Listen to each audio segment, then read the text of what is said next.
welcome to Agriscaping. This is a great event that we've got today and a great little podcast. A friend of mine for a few years now. We've kind of been following each other around, and we'll talk a little bit about that. But we're talking to the Vice President of Sustainability at Ewing Irrigation and Landscape Supply.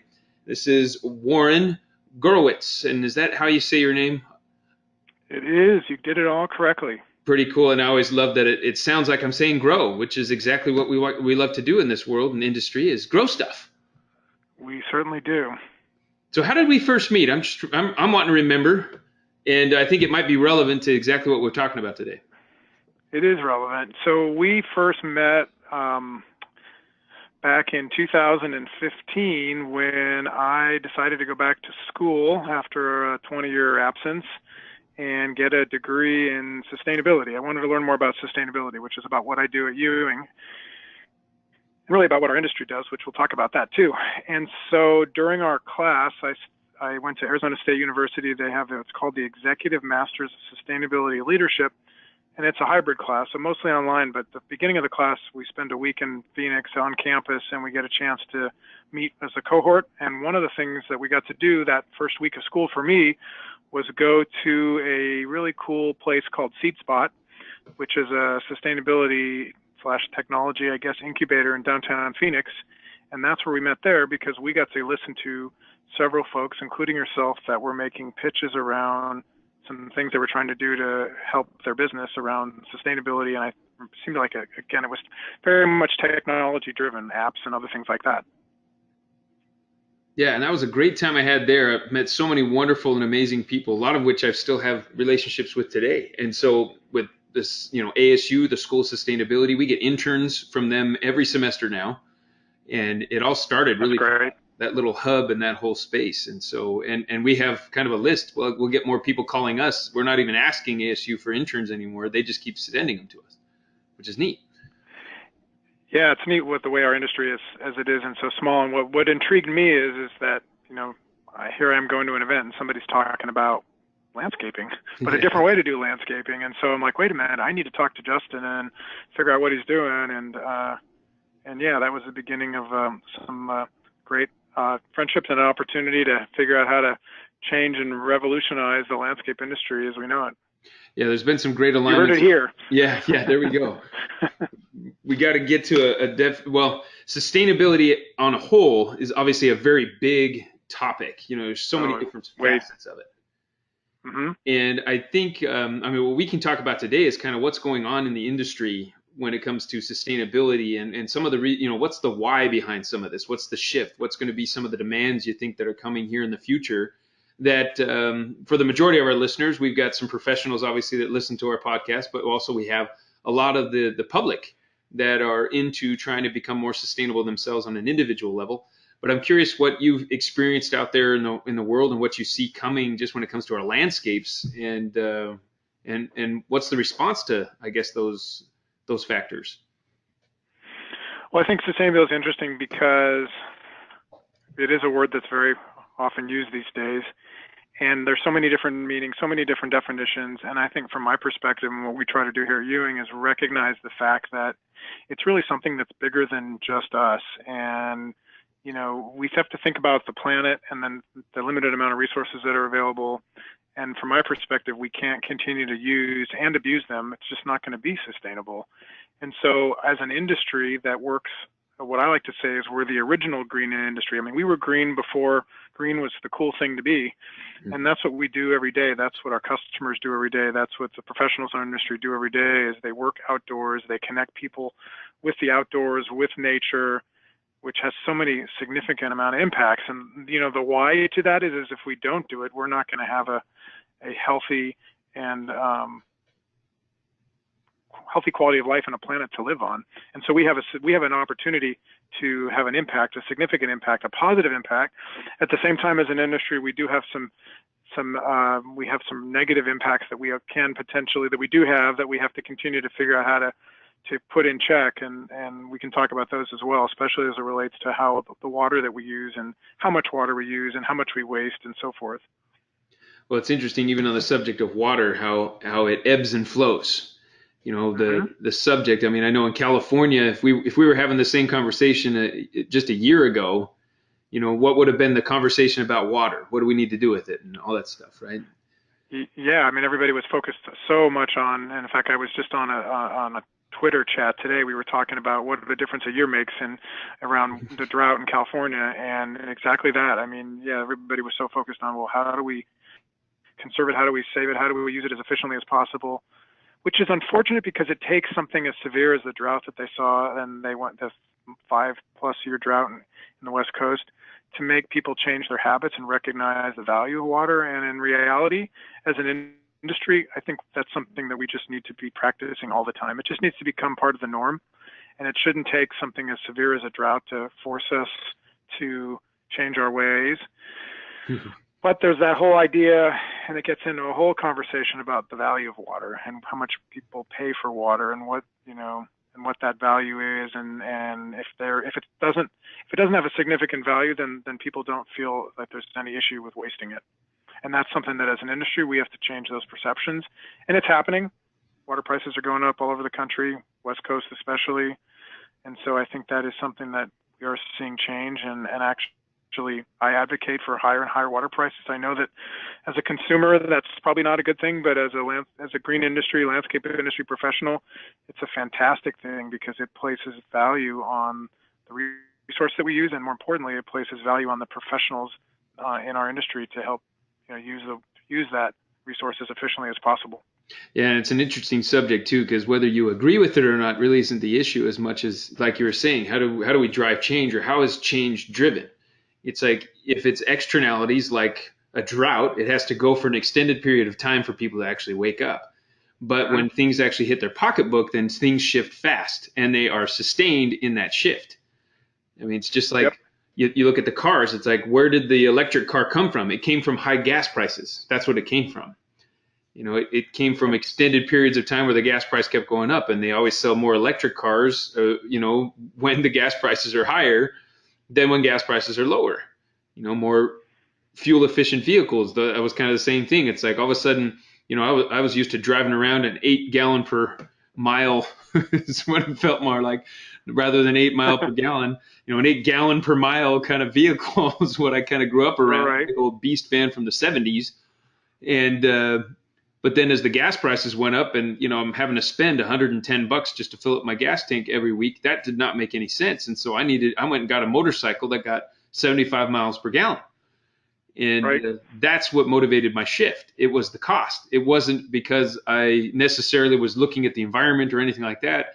That's what made that shift. But then now we start seeing people becoming more aware and consciously aware of how they're affecting their environment. And I hope that'll stick even longer.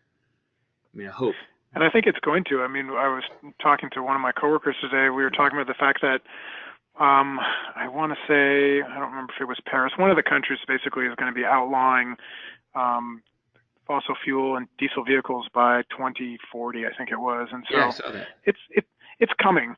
I mean, it's just coming. And so the choice we have is we get ahead of it, or we end up waiting until we're forced to do it. And so I think that is the significant challenge of the industry, maybe a lot of industries, but certainly our industry, is whether we wait till we're forced to do it or whether we actually, grab it. What's the word I want to say? Whether we actually think ahead a little bit and actually start doing it now, and start practicing it now, and start leading with it now, because I think, as in a sense, we can really define our destiny more so than having it defined for us. Well, I think regardless of how, what society as a whole is going to do and how they make that shift, what I do notice is that it seems the smartest people are very much well aware, as well as already being proactive in the shift. Is Hmm. that your experience as well? Yeah, absolutely, And absolutely. And while with sustainability we always tend to lead with the environmental side of things, there's a significant, and can be a significant financial benefit as well. And so I think that's where businesses are starting to realize that, and they're not waiting for whether it's government entities telling them they have to do things a certain way. They're realizing this actually can be good for my business. It can help me. And in our industry, I look at it as a way to help companies become more profitable, because they're differentiating themselves from the masses that are doing things the old traditional way. Well, And and I know that that's a for good a thing. fact with the projects we've been working on. We're a part of a big install on a big wall garden that we put on Chase Field. It's called Diamondback Greens. So we've got these wall gardens all right there, and they're actually growing greens and herbs that are being integrated in right into the restaurants. Now, not only for a PR thing is it a really cool thing, but it's also something that just in terms of beautification, it's like so they've added some money for beautifying the space. It attracted more sponsors for the Chase Field, as well as it's being Hmm. integrated into their system, which decreases their overall cost. And so it's like being smart makes a difference to the bottom line. It's not just a PR thing. And that was the other thing. I think the green world, it's like when the whole greenwashing movement kind of went through, it was ironic because the cost of going green became so incredibly expensive, Yes. and the majority of those things didn't do anything except give you some kudos to the public that you were trying to go green, as it were. Right. Right. But now we're getting to the reality of, and I love that the term sustainability came back in because at least it brought into the play a more conscious awareness of the financial benefits, not just something to be cool and eco-friendly and some type of activist, because that was part of what was happening during the greenwashing time. It seemed like there's too much activism, not enough application and reality. It was do it at all costs rather than to be smart with people's money and be smart with your own money to find options that were legitimately not only saving the environment but also had a cost benefit that could not be denied. Hmm. Yeah, I'm looking at your site right now. I love that you even have down at the bottom on the Ewing site, ewingirrigation.com, if you guys want to check it out. You got a sustainability solution or sustainable solutions, and it talks a lot about some of the things that we're even talking about now, that sustainability and profitability go hand in hand. Yeah, that's actually a new page for us, and kind of that's part of what I've been working on for the last couple of years is getting that message out there. And we're just kind of at the infancy of that. But I look at it as a significant way. It's a significant trend in our industry that's going to continue for many years to come, and we're kind of at the cusp of it right now. Exactly. I love it. And I'm looking through the list of things you have on here. Maybe we can speak on some of these things that you've got on the website because, I think when people first think about irrigation supplies and what would be sustainability and how would you guys be able to help with sustainability, they think first about water and drip systems and stuff like that. But there's a whole host of a lot of other things that you've got that you guys do through Ewing that's not just about irrigation, is it? Correct, and that's one of the things that sustainability and what we call sustainable solutions really encompasses all aspects of our business and the types of solutions and products that we provide. And so everything from soil health, which is probably one of the most important ones, and there's products like that are mentioned on our website, like organics and Miramichi Green, all about feeding the soil, taking care of it, increasing the microorganisms in the soil. Which actually, the cool thing about that is, and I think as a landscape industry we don't talk enough about the importance of soil health, is if you take care of the soil, it actually reduces your water use that the plants need. It reduces your need for fertilizer. It reduces your need for any kind of pesticides and chemicals. Weeds tend to not. If the soil is really healthy, weeds tend to kind of go away in a sense too.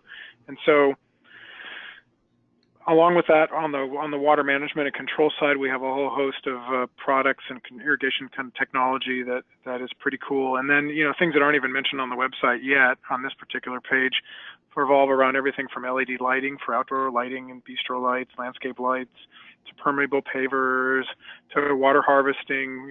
There's a whole host of things that are more than just irrigation that we're focusing on and hoping that our industry continues to grasp.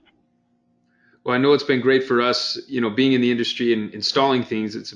I've been grateful that the Ewing branches all have access to the type of stuff that we need. We used to have to go to 5 different stores just to be able to get all the equipment we need to do the rainwater harvesting and the gray water harvesting and the integration into subterranean watering systems. There's a lot of things that we've done with water that we're kind of pushing the envelope on, trying to be as sustainable as we can. Obviously, living in a desert, we need it. But at your stores, you guys actually had the stuff that we love to use, and I didn't have to go all over the town just to find the stuff.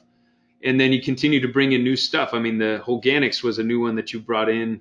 How long have you guys had the Organics people with you guys, the I products? think it's been about 3 years. I think we're in our third year now.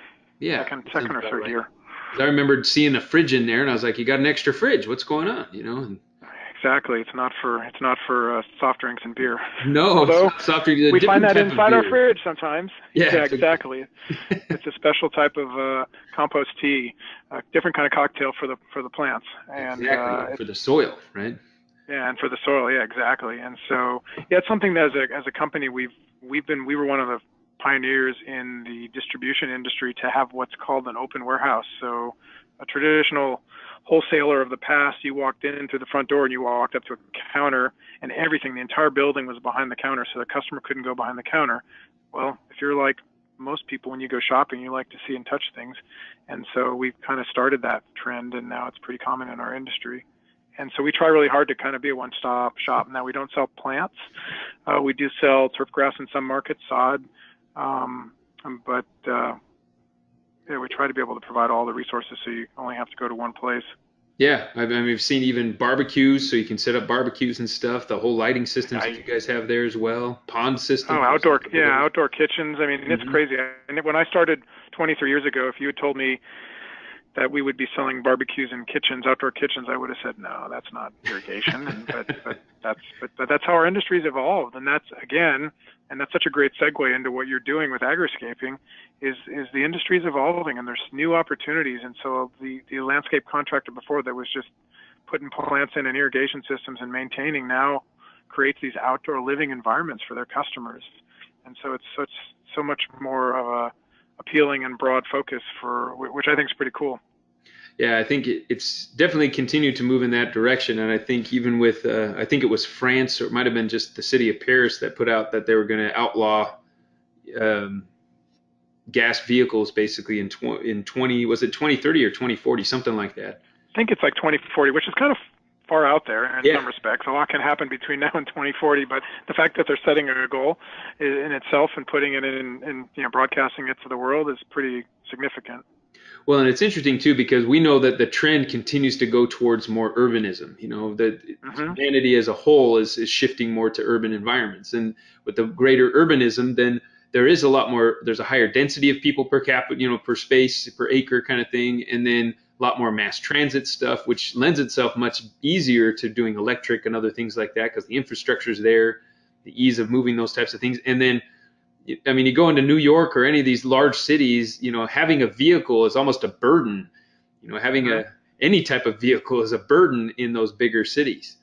You can't get around. You know, you have to spend a lot of time just traveling and parking and not much time actually doing something of productive value.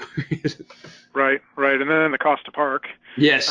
is exorbitant because the land is so valuable in places in these urban cities, especially in downtown areas. That yeah, of course, I couldn't imagine not having a car personally, Yeah. but if I lived in a downtown urban environment and I had good public transportation, and obviously with advent of things like ride sharing through Lyft and Uber and so forth, it's transforming, it's changing, it's disrupting the world, our industry, or this disrupting the transportation industry, not our industry yet, but maybe it will. You never know. I mean, I remember hearing at a conference I was at that someone's kind of created a landscape app, kind of like Uber for landscaping. So you need your lawn mowed, you go into the app and you look at the map and see where the nearest landscape contractor maintenance guy is or gal is, and you can get a quote from them and they come and cut your grass. So Wow. it's the technology's here, and that's probably one of the things that I'm so impressed with is how our industry has really started to embrace technology. Definitely been a change since I started in the industry. Well, I don't know if they're as fast as I'd like them to be in some regards, huh? Hmm. Because technology is That's still kind true. of well, like with some of the rain systems that you got, you know, rain sensors and the wireless kind of setups where you can actually control your valves and everything from a cell phone and those apps and all those things. It's like we've been enjoying some products that we've gotten from you guys, but we found that a lot of the pros they've been a little more hesitant to adopt those things. We kind of have to come in and Yeah, make the switch for them and say, hey, look, you want to keep coming out here and managing this when the weather changes, or let it just auto shift, and then you just have to manage the shifts. and I think that that's a generational thing too. I Yeah. mean, hopefully the younger pros that you're working with are already used to that kind of technology and doing everything from their smartphone, and so I think that that's going to again become the norm in the future. It's just not everybody's going to expect that. I mean, You know, if you would ask me that I would be talking to a device that sits in my living room and tells me what the weather is or whatever, or turns on music on or things like that, I would have thought you're crazy. You know, that's you know, I don't need that. And yet all of a sudden, well, that's pretty cool. Well, on the generational thing, I definitely see that. There's definitely a certain age of these pros that seem to be most resistant to it, and they're on the higher edge of their age. But with that, I guess there seems to be a massive gap on the age. Have you noticed that? I don't know if it's just me in the classes I've been teaching out there, but there seems to be a pretty big gap, as well as a lot of curiosity on my part on who actually is going to be the next generation, who is going to step in. Right, and I think that's a big challenge for our industry is the next up and coming generation in our industry, and getting people to recognize the fact that you can have a great career working in the landscape industry and the green industry. Mm-hmm. But there is a gap. There's definitely a gap, and I see it. And if you participated with me, I guess that was last year. Time just flies by, through the National Association of Landscape Professionals National Collegiate Landscape Competition. That's always a mouthful to say. Oh yeah, Mississippi State, where that one was at. We were missing. Yeah, and that event, which moves around the country every year, is so amazing to me, because it's kind of like the landscaping Olympics in our industry, but that's where all the up and coming future leaders of our industry are. But we need, the schools. When you talk to the professors from the various horticulture programs around the country, they're struggling to get people interested in making a career working in the landscaping industry. I mean, I remember I grew up in Los Angeles, and when I told my parents that I wanted to study horticulture, they were like, "What is that? And how is that? How are you going to make a living doing that?" And right. My friends, I got teased by my friends in high school saying, "Oh, you're going to be a gardener when you grow up, right? And you're going to be one of those people that works at Disneyland and shapes plants into shapes of animals." That's what they thought horticulture was. And so, and yet here I am 23 years later, and I can tell you of all of my friends growing up, and most people that I interact with, there's not too many people that have had one job or worked for one company their entire career. So, there are opportunities, and I think part of it is recognizing where the industry is going and where people can kind of plug in to kind of help drive some of these new trends that are going to change our industry in the future. Well, there's another trend that I've noticed, and sometimes to follow trends, I just kind of follow what's trending on Netflix and Hulu and stuff like that. Just kind of curious, what are the trending things? And I've noticed there's been a significant uprise in documentaries about health, and the majority of them are leading people to veganism. Have you noticed that as well, or is this just me? No, I have noticed that. There's definitely, I think there's a renewed focus on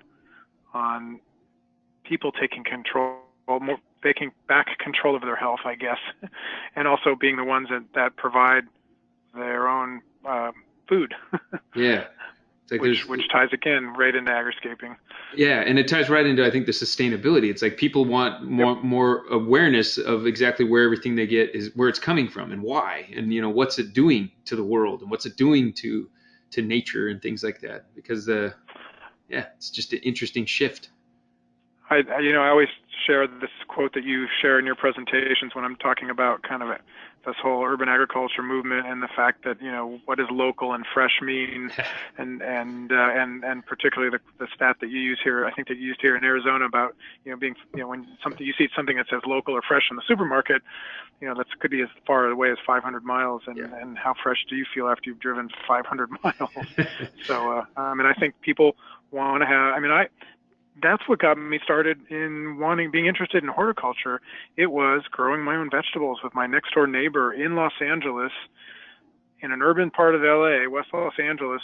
Our parkway, instead of having grass on it, their parkway, because I learned from them, instead of growing grass, they grew vegetables. He and his wife were from Missouri, or Missouri, as they used to say, and they grew vegetables in their parkway. They grew rhubarb, they grew tomatoes and carrots and lettuce, and even grew pineapple in Los Angeles in his yard, which was pretty amazing. And so that's what sparked my interest of like, wow, I can actually grow my own food.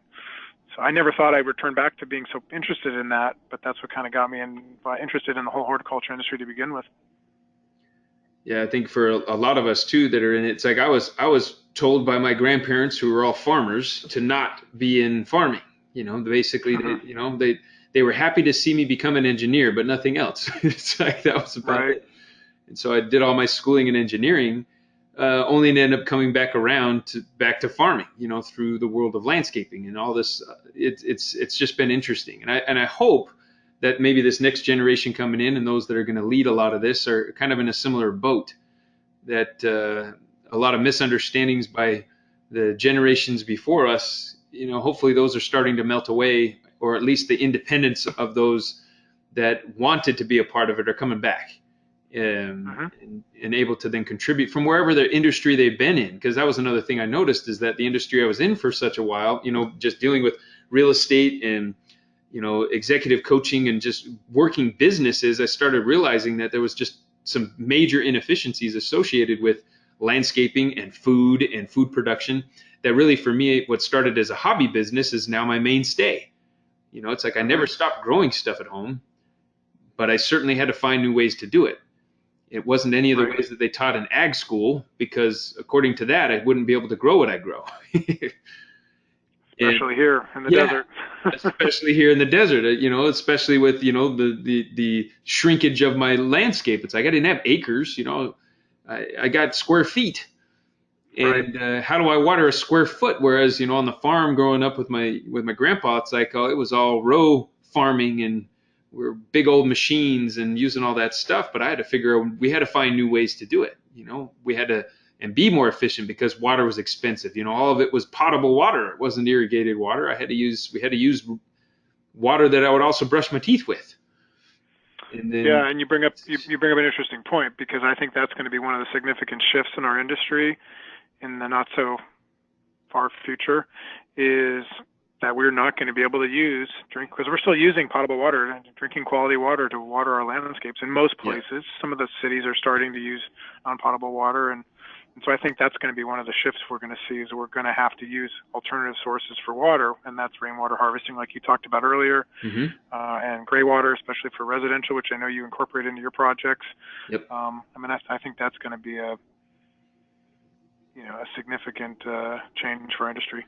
Well, and I've always been curious why they didn't do that already. I mean, when they started showing up with those purple boxes that were telling us that it was reclaimed water and there were now signs and notices, I was like, oh, well, I was like, wow, I never realized you guys were using drinkable water. It's like I should have been out drinking from the sprinklers in the neighborhood parks years ago. I didn't even know. Right, right. I think one of the other things that will change in our industry too is, if you think about from a stormwater management standpoint, and what now is the big buzzword is green infrastructure. That's going to be a lot of great resources online about green infrastructure, including on the EPA's website. So when If they you say think about green it, infrastructure, what is that?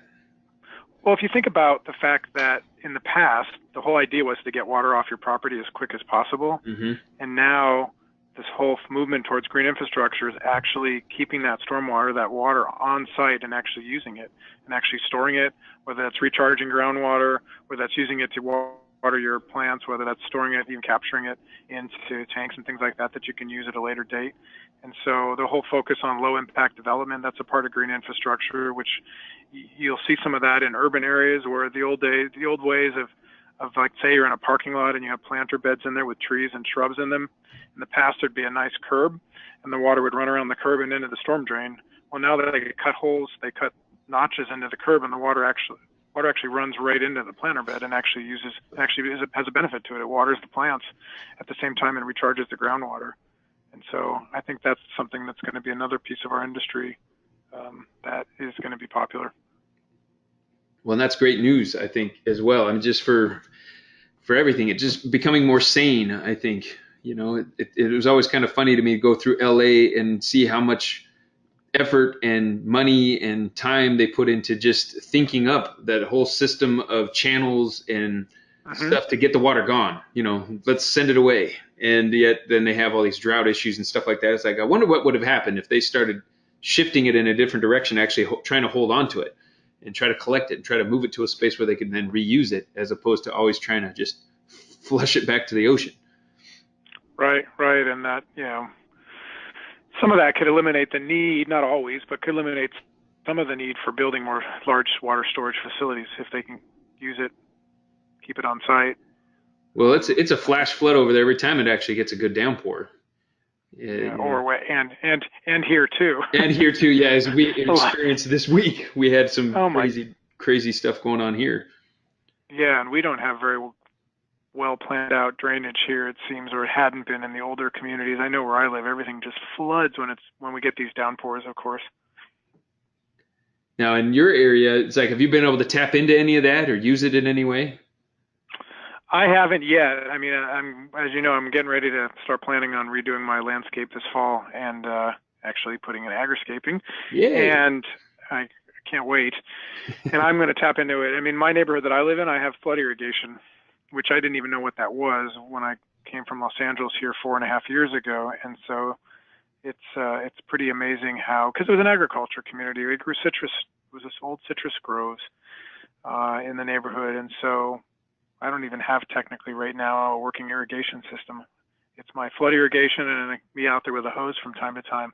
That will change. I'm going to go, get into the current century and put in drip irrigation and, really kind of evolve my landscape so it's a little bit more appropriate for the climate that we live in here. Well, with all the traveling you've been doing, hopefully you'll actually have some time to enjoy it as well, right?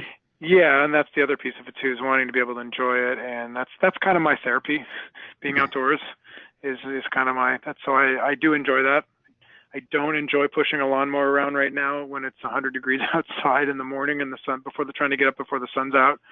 So I'm looking forward to actually having a little bit of a different task in my landscape maintenance in the future. Yeah, a little different experience to go outside and pick something that you can eat and enjoy that. And that's actually improving your landscape as well, right? It's like go and pick something and eat it. Pick something and eat it and help others with it. Yeah. Like the stuff I'm not going to eat, it's not going to go in the trash. It's going to help other people in the community or potentially people could buy it if they want, or my neighbors will like it too. I mean, I'm willing to share as well. And that's perfect. That's I think where it's going as well is that we've as communities, a lot of us have kind of gotten away from even knowing who our neighbors are because of digital technology. But I think what's happening with landscapes and with food, it seems for those that have been doing it, at least from our experience with it, it's like it's bringing neighborhoods back together. It's bringing communities back together. There's a real purpose behind what you had. I mean, you go back 50 years. Even just 50 years ago, food sourcing, especially the fresh food, it was from somebody that was local. It was somebody that was literally wasn't too far away. We didn't have as many options. About everything was seasonal, but at least the people, it was people-based food. It had a heart. It had a soul. It had a source that had some history and someone that you could talk to and see it and see how it grew at every stage if you wanted to. And obviously, I came in after that, but. And me too, because I was just thinking about I wasn't around when the milkman would deliver milk. At least I don't remember, maybe as a kid, but they'd actually deliver bottles of milk to your doorstep. Talk about fresh. Yeah, and I grew up, around a dairy farm. My grandpa owned the last dairy farm in Tempe, south of ASU, and it was a weird process. Even for me, it didn't make much sense because I'd get to see the cows all the time, but then go into this big shed thing, and then milk would be in this big tanker thing, and then that big tanker would then big tank, and then a truck would come in and suck all that milk out, and I never even saw the color of it. That's really it was kind of bizarre. My grandpa would show us how it would go into a bucket and how it had different layers, and we'd see it in these jars, but then I never got to really drink anything from that farm. It was always went straight into the big old tanks. It got shipped off to all be cured and treated and all this other stuff. And then we'd go into buying it at a grocery store. And it was kind of a bizarre experience for even me being around a farm to still not know really what happened to it when it left and why did it need to leave before I could go get it back again. Right. Why couldn't I just put it in a glass bottle? And it was like, nope, we can't do that. Like, really? We can't? And so I think there's also some shifts in laws that are starting to happen or needing to happen in order to accommodate sustainability. Is there what do you see out there as needing to still shift that hasn't likely shifted yet or hasn't shifted back to a format that would allow for a lot of the things we're talking about? Is there still a lot of resistance to some of these things from your experience? Yeah, especially on the water side. Hmm. The idea of capturing and using your own rainwater to drink, gray water. I mean, I know the state of Georgia and Atlanta, city of Atlanta now allows you to capture rainwater, treat it. You have to treat it to certain standards, but you can use it to actually drink as well. And Oh, so wow. I think that kind of stuff's going to change because it's going to have to. But obviously the thing you have to be careful with all that stuff is just the whole health and safety issue. So that has to be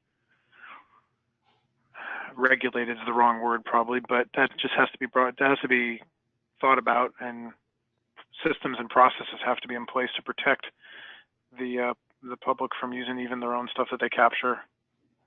Well, I think right now their intelligent level when it comes to if they did source their own water, they wouldn't know what to do with it, and they wouldn't know if it's good or bad. They say, well, it's clear, so it must be good, right? Right, right. And that's And I think the whole yeah, it's like, back in the day, you think of pioneer times. I mean, this is, I have a lot of pioneer ancestry and stuff like that, and so this is all pioneer day kind of era. And so hmm it's been interesting though to just think about what they had in terms of their accountabilities was never to any government or organization. It was to themselves. They really had to know and learn from their own experience really quickly what they needed to do in order to survive because they didn't have hmm anything to back. There was no backup plan. There's no water systems. There's none of that. They had to create it all. They had to dig the trenches and actually create canals and all that stuff.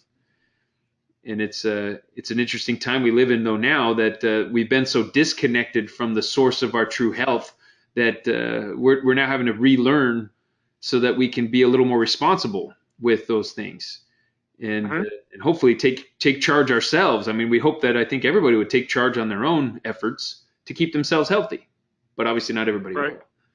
right, right. And so, what protocols need to be in play, and is there a permission? Can permits be allowed, and allowing someone to do it on their own? Maybe it would void their ability to get government health care. I don't know, but maybe it's a risk some of us Right. take. So can I opt Yeah, I out think just it's for the gonna. sake, and I can now harvest my own rainwater and use it all on site? Just opt out of that if they give me the trade-off. Maybe I could do that. We can work the deal. Someone's gonna figure it out. Right. But yeah, definitely interesting subjects. Obviously, we're talking about because how landscape is now becoming more and more. People are aware that how they run their landscape affects their health.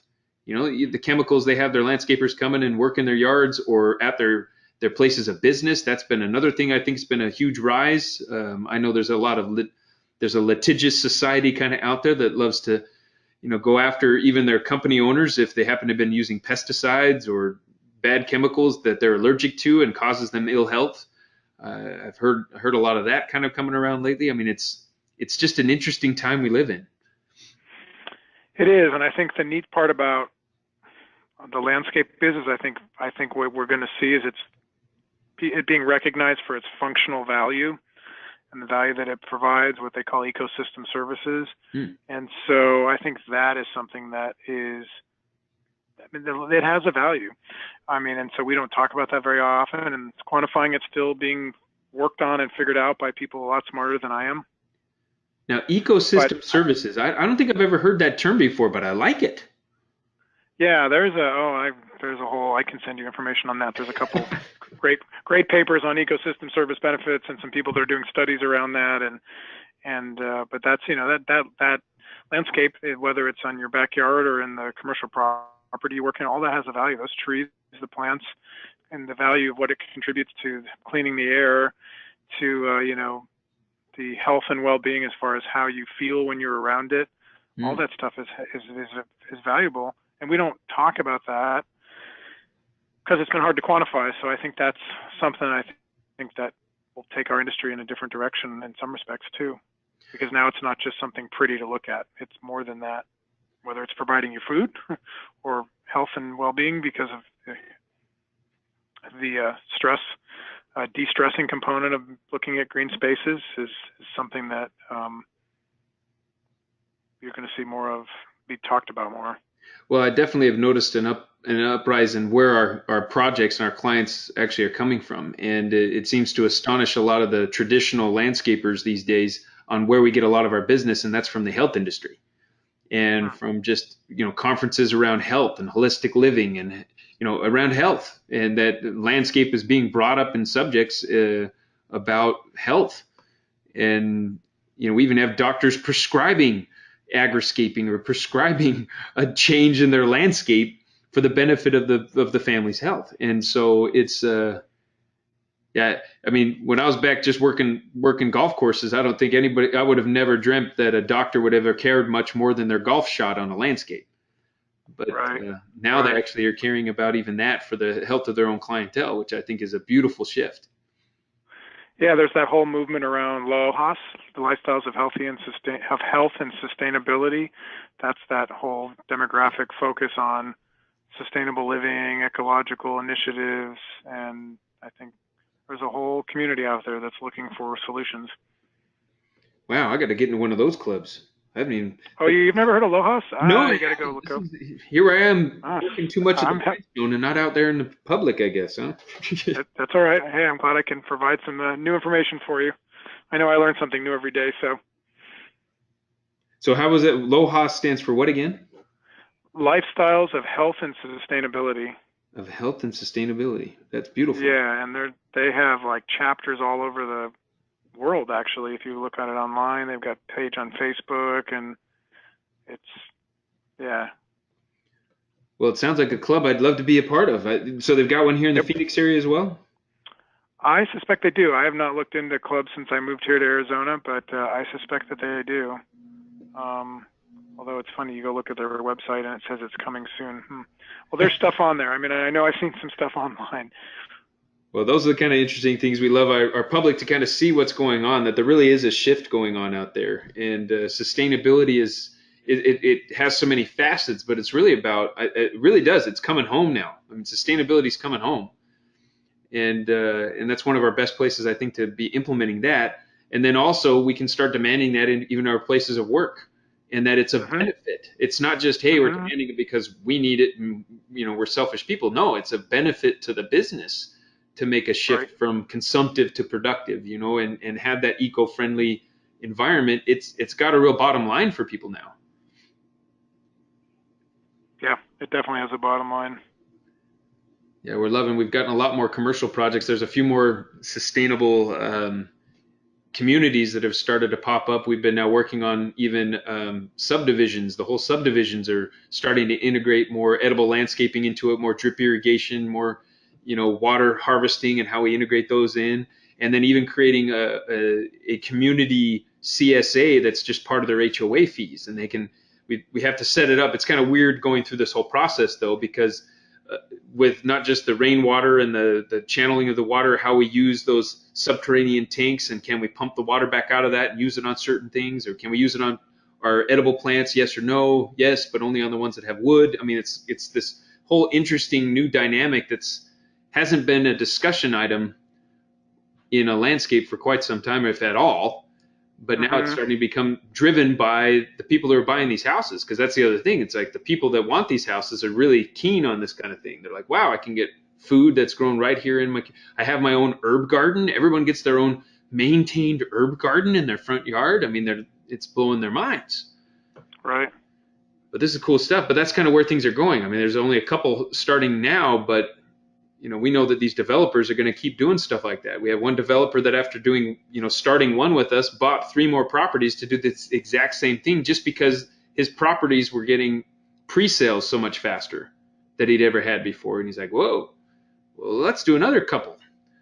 And at the same time, I'm a little sad because I know the land he's buying up is actually some prime farmland. But at the same time, that's where it's going. Progress, yeah, it is where it's going. I mean, there was a study that came out earlier this year. It was something like 8.4 billion prime farm acres in the United States are going to be shifted over to development by 2030. And I was like, well, if they're not growing farmland anymore, the farmland is still the good soil. It's under our feet. And can we still use it for that purpose? Maybe optimize the system a little bit more. And otherwise, the food's just going to keep coming from further and further away. Yep. So very interesting stuff. Well, this has been a great conversation. Is there anything else that people will need to know about Ewing and about the sustainability movement that you guys are helping direct, or what's going on out there that might be of value? Oh, I mean, I'll put a plug in that if you visit our website, you'll see we're located in 21 states. We're a third-generation family-owned business. We've been around since 1922, and we're excited to kind of try to put our stamp on sustainability and lead it in our industry going forward. Well, and I'd just say on that note too, with Ewing, my experience with them is that it's not like your traditional big box people. These guys know their stuff, and they've got a lot of knowledge in those stores, better than any store that you can go to on a traditional basis, and get some great knowledge that can support pretty much any project of any size. We try. That's definitely one of our focuses is education and helping our customers, helping our employees, educate our employees, but helping our customers, providing them solutions, providing them information, sharing new things with them, new trends. It's something that's really important to us as well. The only other thing I would say, not about Ewing necessarily, is just to continue to get the word out there to why we need more people in our industry. And I think the thing that makes our industry so unique, and I run across this every day when I talk to my friends, especially my friends back in LA, is the fact that it's really all about the people. And the thing I find when I travel over the country at trade shows and conferences and going to our branches is the fact that you find people every day that have a passion for what they do. And I think that's pretty unique to our industry. And I really feel strongly it's tied to our connection with being outdoors.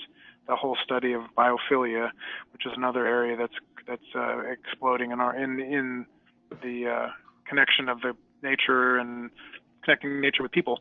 And I think that's something that is going to be a way to attract more people into our industry in the future.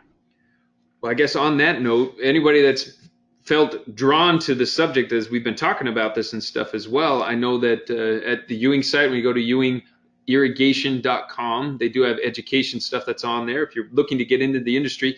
Also with us at agriscaping.com, if you can get certified from us. So we're actually teaching and trying to help these people that have the passion for it, help them build that business model that really becomes something of a great career for you. I mean, if it's something that resonates with you at any level, check out what we've got going on for our education services through Ewing as well as through agriscaping.com. Apply. It's free to apply for the programs that we've got through agriscaping.com.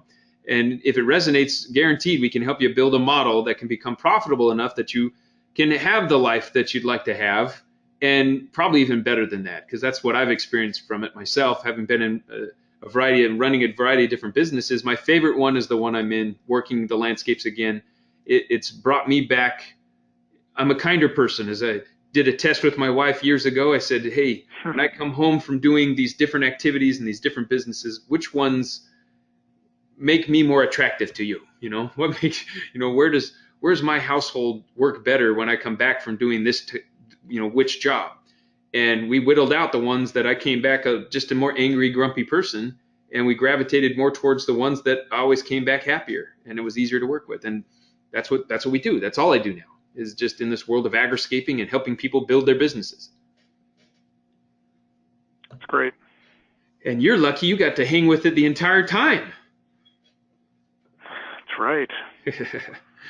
So hopefully you're so lucky, or at least so lucky to have met and at least heard the voice and heart of Warren here today with us and what Ewing's doing. And hopefully whatever it is, whatever your future is for all you listeners out there, have it shift towards something more you, something that brings out the best in you, the best in your community, the best in the business or whatever industry that you're in. Hopefully what we've talked about today might influence you in some way to just find the better part of it and to influence a better way. So I think that's about it for today. Absolutely. Thank you so much, Justin, for the opportunity to chat with you today. You're so welcome.